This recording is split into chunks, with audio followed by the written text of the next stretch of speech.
जय जोहार। छत्तीसगढ़ी प्रमुख प्रादेशिक समाचार के संग मैं ललित साहू। सूचना और प्रसारण मंत्री अनुराग सिंह ठाकुर हरेक नागरिक मन ले मेरा पहला वोट देश के लिए अभियान ले जुड़े और युवा मतदाता मन ले अवैया लोकसभा चुनाव में अपन लोकतांत्रिक अधिकार के प्रयोग के आग्रह करीन।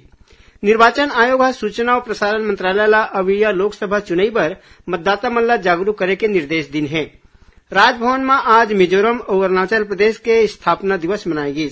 ये मौका में राज्यपाल विश्वभूषण हरिचंदन कहिन कि ये कार्यक्रम ला प्रधानमंत्री नरेंद्र मोदी के पहल में करे गए है। ओकर उद्देश्य है कि राज्य और केंद्र शासित प्रदेश मन में रहिया लोगन मन के बीच में आपसी समझ और सहयोग ला बढ़ावा दे के संगे संग परंपरा और प्रथा मन ला साझा करे के अवसर प्रदान करना है। प्रदेश में मिसाबंदी मन के सम्मान निधि ला फिर से शुरू करे जाही। एकर घोषणा मुख्यमंत्री विष्णुदेव साय विधानसभा में करीन। प्रदेश में अब स्कूल में पढ़िया लइका मन बर बोर्ड परीक्षा ला साल में 2 घाव करे जाही। राज्य सरकार एक शैक्षणिक सत्र में 2 घाव परीक्षा लेके फैसला ले है। छत्तीसगढ़ माध्यमिक शिक्षा मंडल रहर ले पहली परीक्षा ला मार्च महीना में और दूसरा परीक्षा ला जून जुलाई के महीना में ले जाही। बीजापुर जिला में आज सुरक्षा बल के टीम और माओवादी मन के बीच होए मुठभेड़ में 4 झीन माओवादी मन के मारे जाए के समाचार मिले है। घटनास्थल ले हथियार और विस्फोटक सामग्री बरामद करे है।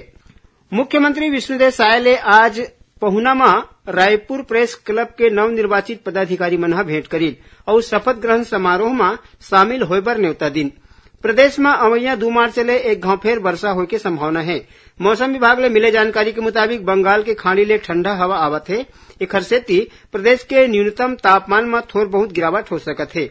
और रायपुर नगर निगम के अध्यक्ष और कांग्रेसी नेता प्रमोद दुबे आपराधिक गतिविधि और डीजे में प्रतिबंध लगाए के मांग करत रायपुर जिला के वरिष्ठ पुलिस अधीक्षक संतोष सिंह ला ज्ञापन सौंपिन।